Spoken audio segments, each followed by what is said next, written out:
Hello, welcome back to the All Out Soccer Podcast. Myself, Jeremy Goldstein, my co-host, Joseph McBride. We're two football fans talking about soccer. We focus on a fusion of the MLS, the U.S. men's and women's soccer teams, and the build-up to the 2026 World Cup. 2026 is like not even 2 weeks away.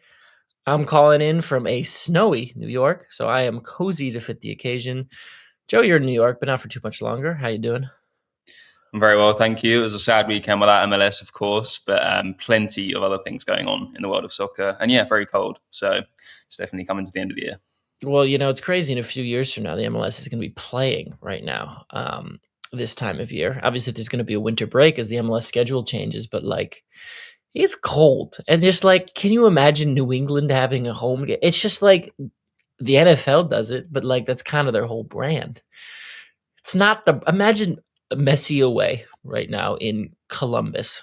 He'd have a bad time. He'd probably leave the league, and I wouldn't blame him. He'd definitely be sitting out of a few more games, I think. We'll get to the whole Messi playing and ticket saga again. But I do think long term it's going to be good. But yeah, it's definitely going to be an adaptation period, especially also in the summer as well in some of the regions. I mean, depending on where the games are, you're either going to be a big winner or a big loser. And speaking of Columbus, the Wilfred Nancy situation at Celtic right now. Yeah, not been a great start. I mean, losing your first two league games is one thing, but then losing the Scottish Cup to St Mirren is, not a great start to your tenure. Not good. It was, I think, a league game, a Europa League game, and a cup game. So he did the treble. They haven't looked bad. But anyway, we like Wilfred Nancy. Is he going to be back in the MLS next season? There's a chance. We'll get into all that. This is what we're talking about today. We're in off-season mode, so things are going to look a little different. We're going to unveil a new segment next week about the U.S. men's national team keeping players in or out of the 23-man roster for the World Cup. We're going to each pitch players who we think are on the fringes and going to make a case for if they get in, and we're going to keep a running score. That's not happening this week because we still have some MLS news to get into. We're going to start talking about the MLS MVP race won by Lionel Messi. We're going to get into some little MLS transactions that have started off the offseason. We're going to talk about just dip our toes in the Vancouver Stadium saga, which is just, there's a lot going on for anyone who's not following it. Then we're going to transition into World Cup mode. Obviously, there's a necessary conversation need to be had about tickets. Joe's taking more from a historical angle. I'm taking it more from a what can be done angle, actively what people are saying. And we're going to conclude with a little chat about the super non-controversial. There's no controversy about the Egypt-Iran game set for Seattle on the history of the Stonewall riots. Nothing controversial about that. Nothing going on. We're just talking tactics. No, but we're talking about some controversy going on around that game. And then it's going to conclude with an interview I had with the new coach of the Denver Summit, the new expansion NWSL team, Nick Cushing. He talks to me about lessons he took from San Diego FC's run this season. Also, Nick, obviously the former coach at NYCFC, chats to me about Matthew Freese and his development and how it's not surprising. All right, Joe, we're going to get started with a little bit of Messi news. Once again, what did he do this time? Yeah, this may feel like old news, but of course, Lionel Messi was named MVP for the MLS season 2025. He became the first player to win it back-to-back, whereas last year it was a little bit of a debate. Him and Cucho Hernandez was extremely close in the voting. This year was, when the facts got released, a bit of a formality that it was going to be Messi. So we knew that he was going to win MVP. Obviously, they announced it. He got given his MLS Cup final MVP trophy as well, following the 3-1 win over Vancouver. But they've now released the official, facts and figures in terms of the media vote, the player vote, the club vote, and of course, overall with the averages. So Messi absolutely dominated. I mean, overall, if you work out the averages, he was 70.43% the victor. So well clear of Anders Dreyer in second, who was 11.15% overall, then followed by Denny Bwanga, Evander, and Sam Surridge. So, the right candidates were there in the top five. Messi dominated in terms of, the media vote, 83%, the club vote, 73%. Now, it's worth saying that club technical staff and players cannot vote for their own teams or players on their own teams or anything involved in their own organizations. It has to be other teams to make it fair. But the one discrepancy with this that me and Jeremy were talking about this week is that Messi only received 55.17% of player votes, which feels quite low. And I know that in just, Does. not even sporting competitions, but in terms of like, award ceremonies, etc. When there's a big favorite, it's quite often you see, when the fellow talent can vote, they go elsewhere, make it a bit more interesting and not just lead with the favorite, try and make a case, which we'll be doing next week, for other players, But it does feel a bit low. And when looking at the fact that obviously 44.83% of players didn't vote for Messi, when you're looking at the rosters, because obviously 29 other rosters can vote for him, that equates to like 13 full squads of players that did not choose Lionel Messi, which is quite crazy to think when, he had 29 goals, 48 total goal contributions. And that was just the regular season. And he made a postseason record. So interesting vote. It's an interesting vote. I mean, like, look, he won. Messi won. It doesn't really matter. I mean, I don't really think anyone can say like, oh, Messi wasn't the best player in the MLS this season. I'm not going to sit here and tell you that players on other teams dislike Messi. I don't really think he's a dislikable sort of figure. I think, if anything, and we see this in American sports often, LeBron James, for example, only has 4 MVP awards. It can be a little voter fatigue. And Messi didn't dominate the MLS last season the way he did this season. And I think if he didn't win MVP last year, that margin for the player vote this year would have been even more extreme. But yeah, what he did, especially in the months of August and September, with Miami kind of stuck in the middle of a really bundled playoff spot, picture where they kind of could have fallen out of that top 6 altogether. Yeah, he held it. He held it TF down. He was really, really good. Dreyer, though, Joe, for you, does it make sense as a second place finisher? 100%. I think obviously there was a lot of other contenders. Boanga was very much a late season run to kind of get there. Surridge was a great goal scorer, but didn't have the qualities that the other players had because that's just his role, unfortunately. Evander, a great player too, but Dreyer was definitely, if anyone other than Messi was going to win this award, it would have been him. I think as much as Messi would have still won it, the fact that obviously he wasn't eligible and Dreyer was eligible for newcomer of the year may have swung things. You see that quite often.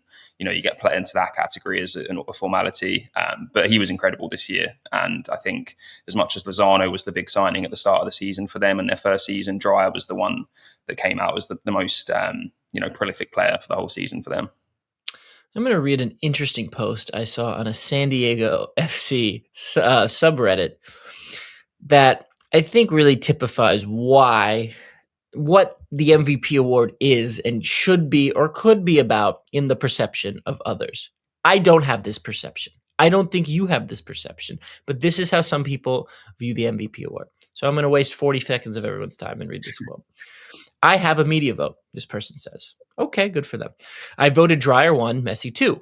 My reasoning was that it's not best player, it's most valuable, and both are worthy. I don't think there were other candidates, and I cover Boanga 2. LAFC's MVP was Son. Dreyer got my vote because without him, San Diego FC does not achieve anything that it did this season. In parentheses, I also had Zverkov as my best 11, similar thinking. Messi is certainly the catalyst for Miami, but they did not exceed expectations. San Diego FC did by a good degree. Talked to Dreyer a little bit about MVP as we headed to playoffs, told him I'd voted for him and that Messi would win, and he said, of course. And that, to be mentioned alongside Messi, was an honor. It's true. Dreyer was if you took him off that San Diego team, they probably suffer a steep drop, fall in standings. If you take Messi off this Miami team, I'm sorry. They suffer an even further drop. I know there's this sort of infallibility about Miami just because Messi is there. But this team was not as good as you think it was without him. They were horrific defensively. They're already old. Like, taking out one 37-year-old isn't going to mean all of a sudden, like, oh, they're faster and they can defend competently. Sure, it would improve their work rate, but they sold young players over the course of the season. Cremanci left. Redondo left. Like, they're just leaned into the old man dynamic, and they needed him to be as prolific as he was for the entire operation to work. Dreyer was the second most valuable player, though. I'll give you that. Yeah, I get what the media rep is saying, but at the same time, I disagree. Obviously, San Diego is saying about expectations exceeding them. Did they really have many coming into their first season? It was kind of, they exceeded they created expectations. For sure. And the reason that Miami perhaps didn't is because they're expected to win because they have Messi. And, he was, do you know what I mean? Like, as much as he is the most valuable player, probably still one of the most valuable in the world based on his, I know this is kind of away from being on the field, but his exposure and everything that he brings, he's just incredible. But I get the argument he's trying to make. But Dreyer is a fantastic player, and coming second should be no, strain against him. He's done incredibly well to be there. And just to say, Andres Dreyer, again, San Diego FC, first in the Western Conference. Dreyer over 30 goal involvements. Lozano missed long stretches of the season. They had to bring in Almal Pellegrino 2/3 of the way through the year just to have another attacking player. By the way, he signed an extension with the team. I've been singing his praises for a long time, and anyone can join me on Almal Pellegrino Island if they would like. Yes, Jeppy Tverskov, also amazing rock in midfield for San Diego. I mean, they were winning possession battles as their first year existing. Paddy McNair, their big signing, obviously, when they first started, wasn't playing in the end of the year. Dreyer deserves a ton of credit. It's just like you're just not on this. It's just not the same conversation. We could argue about this for a long time. In the interest of time, Joe, I'm going to move us into our next section. We're going to talk about some MLS transfers. Shout out Tom Bogart at The Athletic. Just all over all the news. I'm just going to get into some tiny, tiny bits and bobs just to get started, just to give us a little slimmer of juice from the MLS offseason. Again, most of these are all internal MLS moves.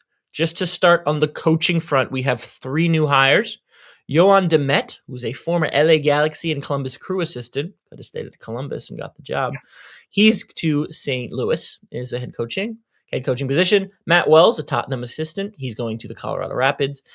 Michael Bradley, yes, that Michael Bradley, son of Bob Bradley, he's coaching the New York Red Bulls. I spoke to their sporting director, Julian de Guzman, a few weeks ago. He was very coy about this. He said Jurgen Klopp and the global Red Bull influence had no influence on this move. He said this move came just straight from the United States.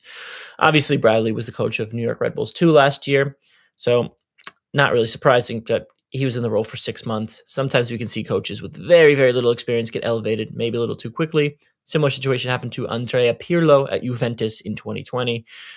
He got the job, little experience, didn't lasted 1 season, and that was it. Any reaction to these coaching moves, Joe? I like Bradley a lot. I think he could do really well there. Obviously, he knows the club. He's worked with the young players, which would be good for bringing them through potentially at some point next season or thereafter. He's a New Jersey native as well. Vastly experienced player. Obviously, he's played in Germany, played at Villa briefly, in Roma as well, but then spent 9 seasons with Toronto. I always thought he might go there as a coach, but he's back home. Obviously, the other coach is good too, but Bradley's my guy as a Toronto FC fan. I think he's going to do really well there, and I hope he does really well there. Just quick bits on New York Red Bulls. They ended their 15-year playoff run came to an end this season, despite bringing in Eric Maxime Choupo-Moting, the striker, who had a very good season up front, and Sandro Schwartz was let go. I thought it was interesting. Sandro Schwartz, by the way, coach of Red Bulls the last 2 years, again, who led them to an MLS Cup final appearance in 2024. He played for Jurgen Klopp at Mainz in the Zweite Bundesliga in the early 2000s. Look at that. Anyway, that's fun. All right, little Miami segment right here. Got some news and bits. Obviously, the Rodrigo de Paul move has become finalized. He's going to slot in as a DP. Busquets and Alba are no longer with the team. Marcelo Weingart's loan expired. He was who's playing right back for large parts of the season for Miami. He was replaced with another loan player, Facundo Mora, right back from Racing Club in Argentina. He comes in on loan. Luis Suarez signed a little extension with Miami, which surprised us, but you know what? It is what it is. And then Sergio Reguilon, who's in ex-Tottenham, ex-Real Madrid, ex-Sevilla, ex-Manchester United, ex-Brentford. Yeah, weird one. I mean, he's in his prime. I mean, ideally, but this is a little bit of a departure from some of the moves we see Miami make. We called this one a while ago as well. I'm proud of us for that. You know, it just fit the bill. He hasn't played at all this year. He was last with Brentford, you're right, in 2024. He hasn't played since. So, you know, he's going to need a lot of pre-season and a lot of getting up to strength. But this guy, when he first joined Tottenham, was very exciting. For the first year or so that he was there was talk that Real Madrid were going to bring him back in because they thought that he'd be a great long-term option. Not really sure what happened behind the scenes or with Reguilon. He showed so much talent, but the consistency just fell off. And especially in the Premier League, I know I'm biased with the Premier League, but once you kind of dip below the required standard, it's really difficult to claw your way back up again. So hopefully this will be a good move for him, Miami, and everyone involved. He's a high work rate player. He was very good with Sevilla in 1920. They were Europa League champions. He got moved to Tottenham. Who was he playing under at Tottenham? Jose Mourinho, which feels like 100 million years ago. Jesus Christ. Then fell out of favor as Tottenham changed managers every 7 seconds. Did not get along well with Conte, and that was kind of the end of his Tottenham career. Just a lesson to teams to consistently change managers. But that's our little Miami segment. I mean, we're going to be talking about them all offseason. It's going to be fascinating to see what they do. Obviously, players like Allende, just seeing what happens with him. Obviously, you could go back to Argentina is something that I've seen rumored. Really one to watch. Then bouncing around the MLS as a whole, just a little hodgepodge of transfers. Carlos Coronel, obviously, the longtime Red Bulls goalkeeper. He's to Orlando City. He replaces Pedro Galese, long time at Orlando City, and the Peru goalie. Colorado, with their new coach, they're acquiring Dante Sealy from Montreal for $2 million in general allocation money. He had 11 goal involvements last year, breakout campaign. We're just really rapid firing through this. 2 ex-defensive player of the years are on the move. Walker Zimmerman, Joe, to your Toronto FC. That's an interesting one. Jacob Glesnes, he's to the Galaxy. 1.1 million up front, another 1.1 million add-ons. We just blasted the LA Galaxy defense for last season, and they're just like, we are bringing in a proven MLS player who is not 37. Great, I respect it. Ty Baribo to DC for $4 million. Philadelphia, what's going on? Moving some players. Also, this means Benteke is gone. Baribo wants to join this team? I don't know about that. And then a big one. This happened late last week. Brian Gutierrez, U.S. international, but obviously of Mexican descent. He goes to Chivas de Guadalajara, which he said his boyhood team. He was just serenaded at the airport. He goes for a $5 million fee with a future sell-on for the Chicago Fire. He had 46 goal involvements in his young career. Will this impact his ability to break into the U.S. men's national team picture? Probably. Any of these stick out to you, Joe, just from the early window? Yeah, Gutierrez is a big loss. Very, very talented player. Big part of Chicago and everything they're about. Big reason they made the playoffs as well. Under Greg Berhalter, so big loss for them. I also think Carlos Coronel is a big loss for Red Bulls. I don't know if you've seen as well, there's sources saying that Lewis Morgan is going to join San Diego from Red Bull as well. Yes. So tough start for Michael Bradley. I read into the Carlos Coronel situation. Very good goalie, one of the best in MLS without a shadow of a doubt. Apparently they couldn't agree on a new contract and he's going to Orlando. So bit of a difficult one. They're going to see how they replace him, but I think he's a really consistent goalie. I know they didn't make the playoffs, but he is a decent shot stopper. And I don't know what's going on with Philly. All-star defender, Baribo as well. They let go, obviously, Jack McGlynn. They let go of Daniel Gazdag, who, to be fair, wasn't that impactful at Columbus. But they let a lot of these talented guys go. Obviously, they won the Supporters' Shield with those moves last year, so they know what they're doing a lot more than us. But it'd be interesting to see how sustainable that model is. I mean, it's a very Moneyball approach of anyone who's increasing in age, and we could still get money for him that we can then reinvest in young players. That's the model. I mean, that is the most sound model. And this Union team have been together for a very, very long time. Obviously, they changed coaches this year. That was the big difference. Let's see how they reinvest, I think. I'm going to give them the benefit of the doubt. Baribo, proved his value the last few years and was exactly what they could have hoped. And they're going to reinvest that money in a young striker who we've never heard of from somewhere. And he's going to be really good. And I can almost guarantee that. All right, Joe, there's some bits on Vancouver. I think we're going to move that to part 2. Let's take a quick break. Hey, if you want to get involved in the conversation, shoot me an email at jeremy.goldstein@reachplc.com. Please engage by subscribing to the show wherever you get your podcasts and leave us a like while you're at it. That's the end of part 1 of this week's All Out Soccer, but stick around for part 2 just after the break.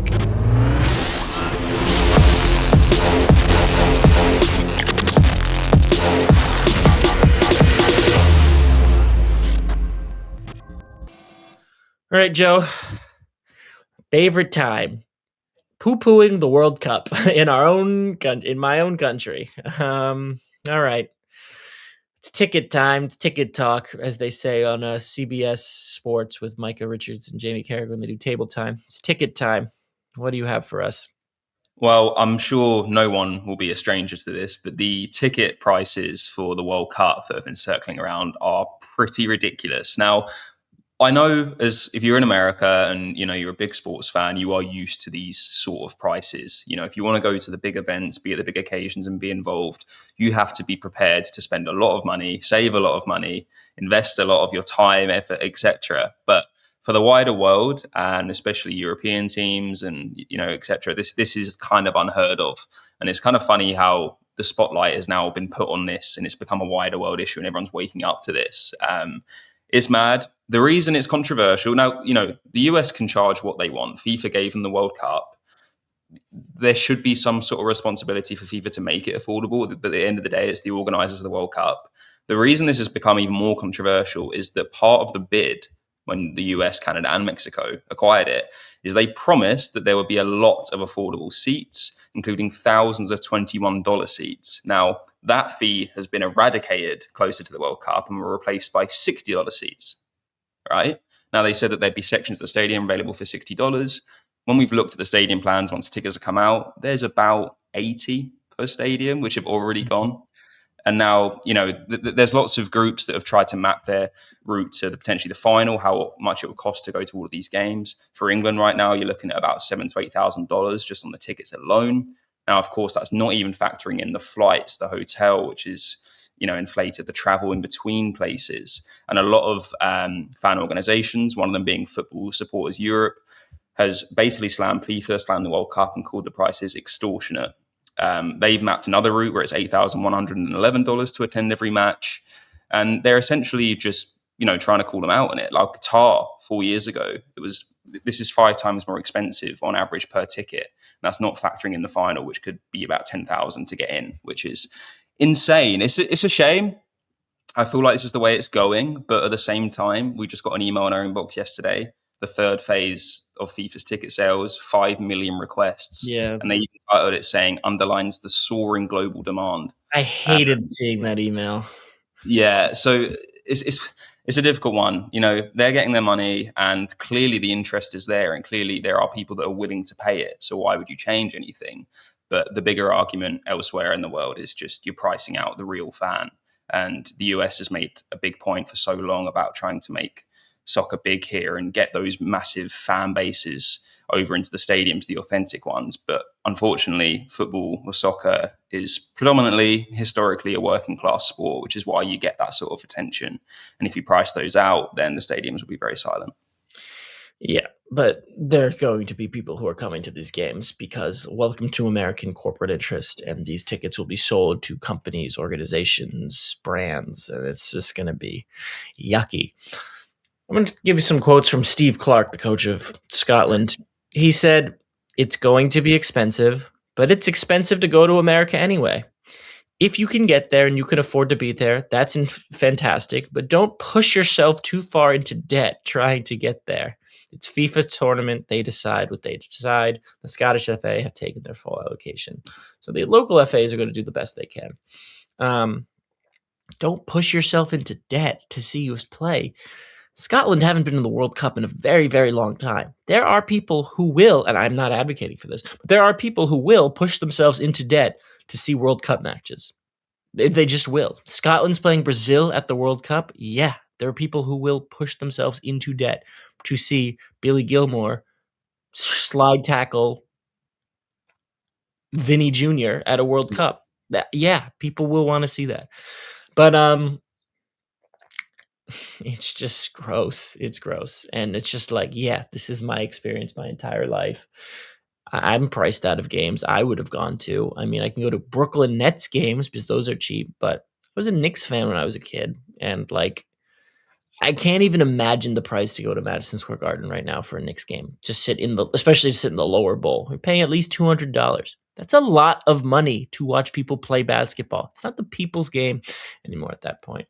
Mayor-elect Zoran Mamdani has come out publicly and said he's going to really, really push for prices to come down. He said, quote, I wanted to use my platform for this, and he can. The World Cup finals in New Jersey, which, I hate to say it, runs through New York.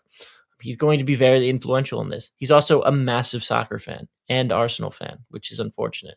But it's really slimy. Yeah, it's just a shame. I feel like this is what it is coming to now. I know I'm always moaning something on this per week, but I just don't like. I get why. And if they're selling out everything, for example, the Knicks, it's very difficult to get a ticket at MSG anyway. So why would they change their structure just to appeal to the masses? But yeah, when you're paying $5,000 for a kind of really low down courtside seat for a regular season game that they play at home every 3 or 4 days, it's kind of crazy. Yeah, it's really insane. We're going to be following the story throughout the offseason, obviously. Really, really just despicable. One quick thing we're going to get into. We're not going to belabor this, but again, Egypt are going to play Iran in the World Cup. I believe the game's on June 26th in Seattle at Lumen Field. Originally designated as a pride match by Seattle.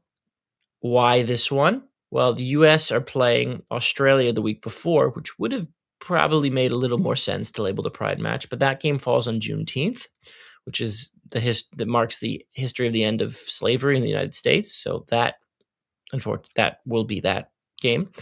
Other games in Seattle all include either Egypt or Qatar, just based on how the draw played out. Now, when they were allocating games last week, there was a little lull between when the draw was made and where game assignments were finalized. They could have put New Zealand versus Belgium in Seattle, which screams pride match to me. That game's in Vancouver. That's going to be a funny game, by the way. Amazing, but we'll get into that later. Both the Egyptian and Iranian FAs have said nah to this. Just flat out, like, nah. I mean, I have one quote from the Egyptian FA that just kind of underlines it succinctly. In order to maintain the spirit of unity and peace, it is necessary to avoid including activities that could provoke cultural and religious sensitivities between fans present from both countries, Egypt and Iran, especially since such activities are culturally and religiously incompatible with the two countries. Capital punishment for public displays of being gay in Iran. Yeah, it's incompatible. It's definitely. Some people in the Seattle board are saying that they're going to maybe relocate pride activities to outside the stadium and hyper-focus them in the city in like designated FIFA fan zones as opposed to during the match. It's a shame. It's a shame. Again, and I understand the way the world views queerness is very different than in the United States. I disagree with that personally. This is a very fraught and sensitive subject. Obviously, Joe, I know you're going to say that when the World Cup came to Qatar imposed their beliefs. When the World Cup comes to the United States, that's suddenly not allowed. I hear that. Well, that's the thing. And I believe that FIFA can control what happens inside the stadiums, but obviously surrounding that isn't their business.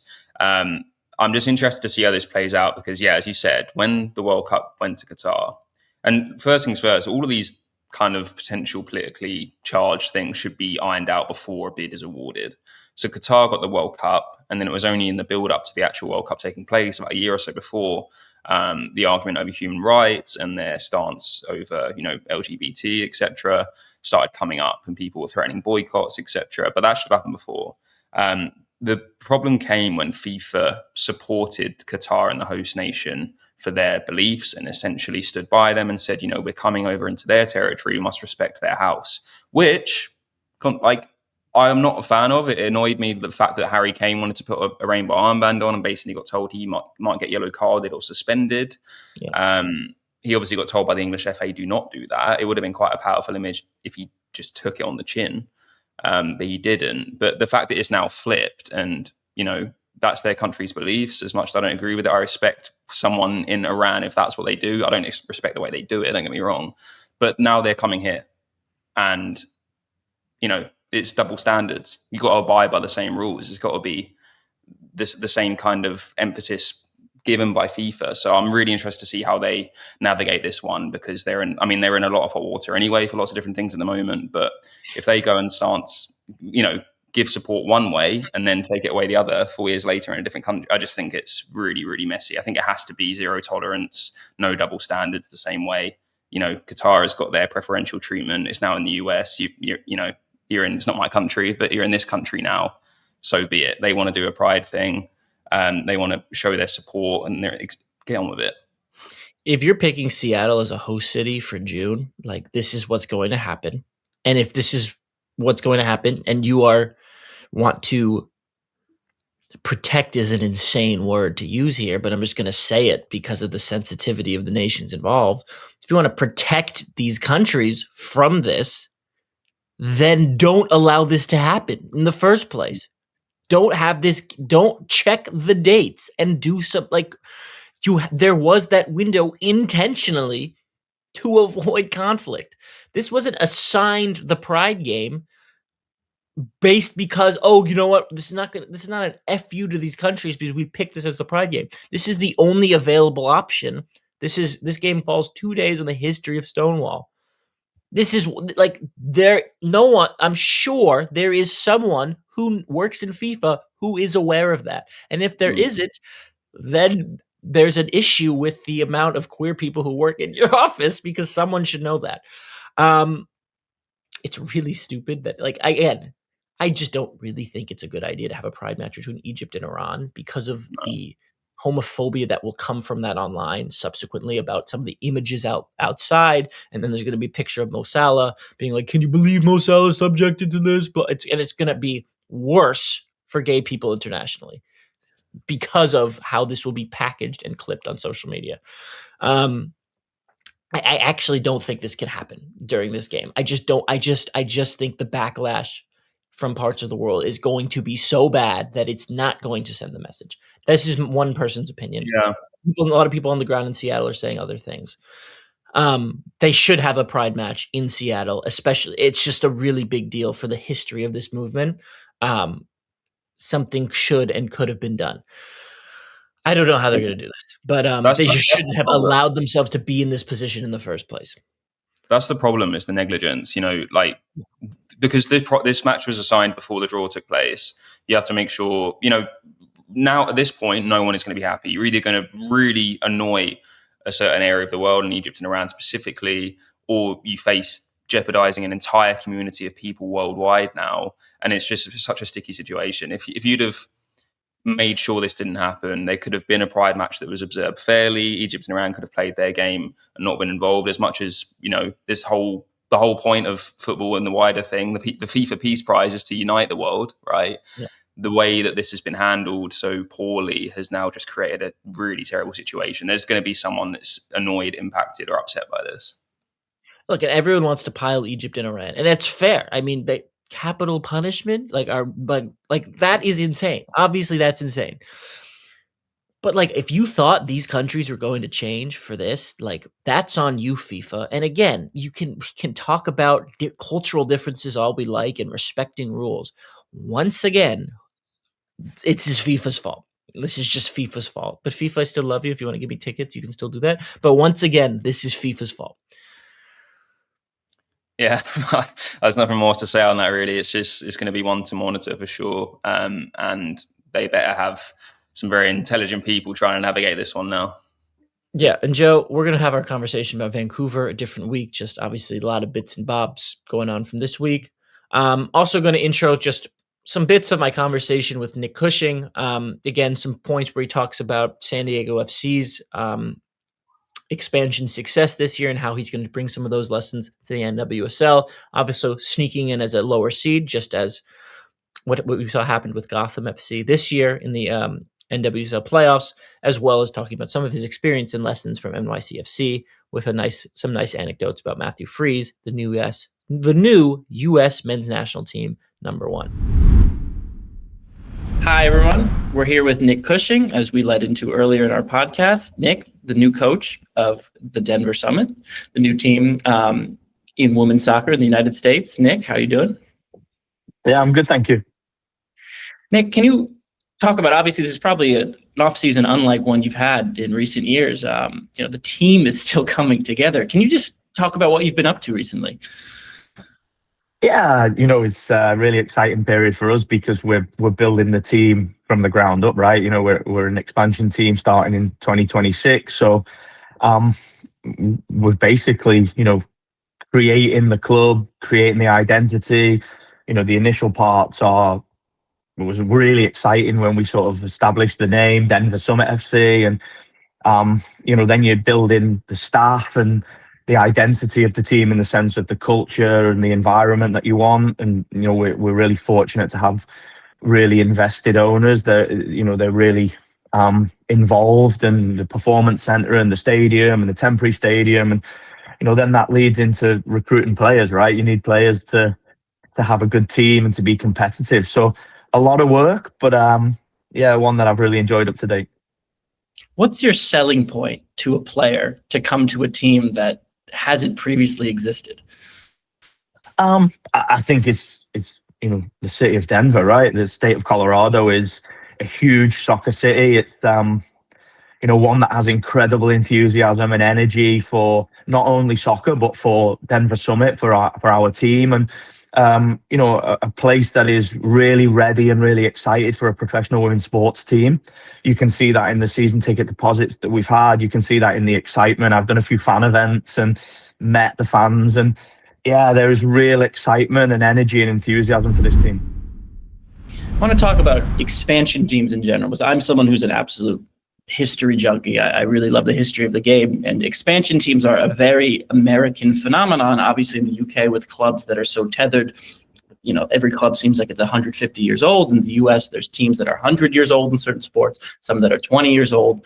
There'll be teams that come into the league that suck for 10 years because they're behind financially from everyone else. There's some teams that come into the league and are just amazing off the jump. You lived in New York. The Mets, when they came into Major League Baseball, they were the worst team for 8 years, and then they won the World Series. It was an amazing story. If you look at it in the NWSL and the MLS of the last few years, there has been a wide range of outcomes for new teams. St. Louis being early success story, and then they've kind of turned not as favorably recently. San Diego FC last year, unbelievable story. What kind of lessons do you take from seeing these expansion teams? Obviously, you guys could finish anywhere next season. There's kind of no level of expectation. It's there's no one's basing it off of any previous season. What sort of challenge does that present you? Is that exciting, that blank canvas? Is it scary? How do you feel about this entire process? Yeah, expansion definitely comes with challenge because you are putting a group of people together that have never played together, a group of staff that have never worked together. So there is a challenge in the element of building rapport, trying to mold and blend the cohesion of the team, trying to establish the playing style and the understanding of that. That is a challenge that excites me. That's why I chose this project, because of course, building it is one thing, but then playing and being competitive and trying to winning games and getting a solid position into playoffs.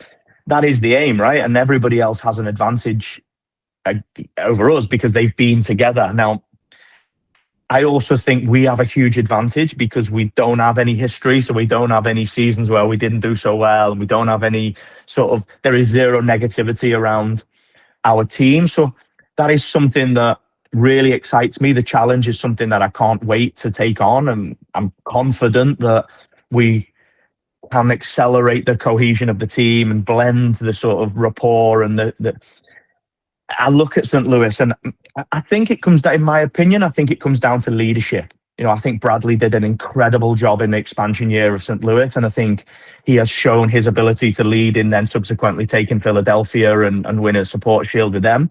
I think Mikey has done an amazing job with San Diego, and Tyler, the sporting director there. I think I've been able to draw on their experiences in the sense of, I think they've done an amazing job of building culture and establishing the culture and then almost evaluating it as the season went on. And that enabled them to go as far as they went in the West and then into playoffs. So for me, it's about drawing on the experience of previous teams. And I've done that with teams that maybe haven't had a successful expansion year. And, then we take the team, we speak a lot about here, we feel like we're sort of flying the plane while we're building it. And I think having that courage and having the understanding that there are going to be bumps in the road, it's not all going to be easy. There's going to be difficult times. How we absorb the pressure and how we absorb the difficult moments will be critical. And using our experiences, my experience of Manchester City women was we were going to be the next big team in 2014. Everybody pushed us to be the champions. We lost our first 4 games and felt like a disaster. But we ended up winning a trophy that year in the Continental Cup. So, yeah, I'm really excited for the challenge, and one that I think is going to really test my leadership and my coaching ability, my management style.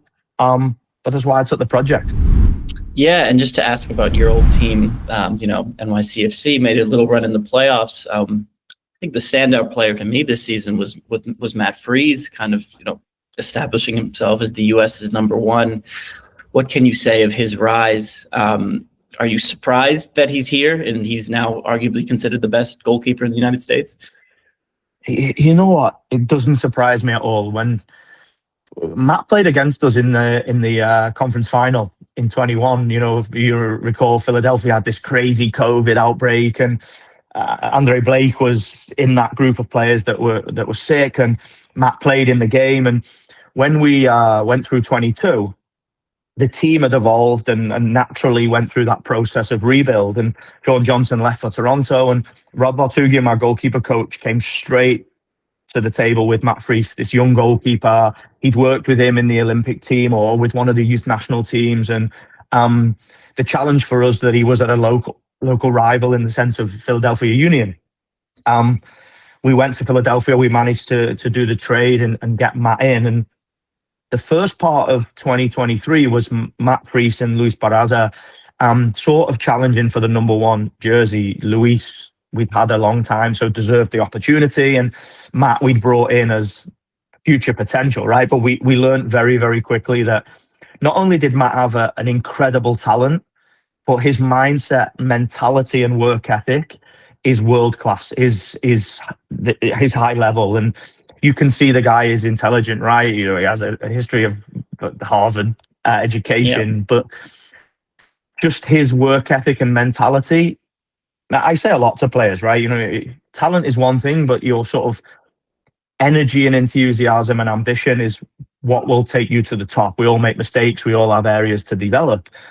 But if you can work through that and you have the energy and the enthusiasm to just continue. And I recall in 2023, Matt came into my office and said, I want the number 1 jersey.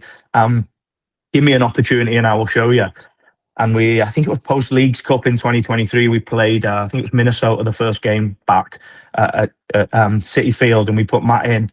And he's had the jersey ever since, right? And the fact that he's a national team goalkeeper now, for me, the future is incredibly bright. The ceiling is as high as he wants it to be. This season, following the team, he is the standout player. He was, we joked in 24 that Matt wasn't in the sort of all-star team, and Matt Freese is an incredible goalkeeper. But I think the one thing that I really like, and the one thing that I'm proud of, is he's an incredible human. Somebody that I still keep in touch with, somebody that I will follow his journey, and I'm, incredibly honored that he follows my journey and sent me an incredible message when I got the job. And yeah, he is a great goalkeeper. It doesn't surprise me. He's national team goalkeeper, and I'm excited to see his future. That just about wraps it up for this week's All Out Soccer. He's been Joseph McBride. I've been Jeremy Goldstein. We hope you can join us again on the next episode, or as Thomas Muller would say, Auf Wiedersehen. See ya.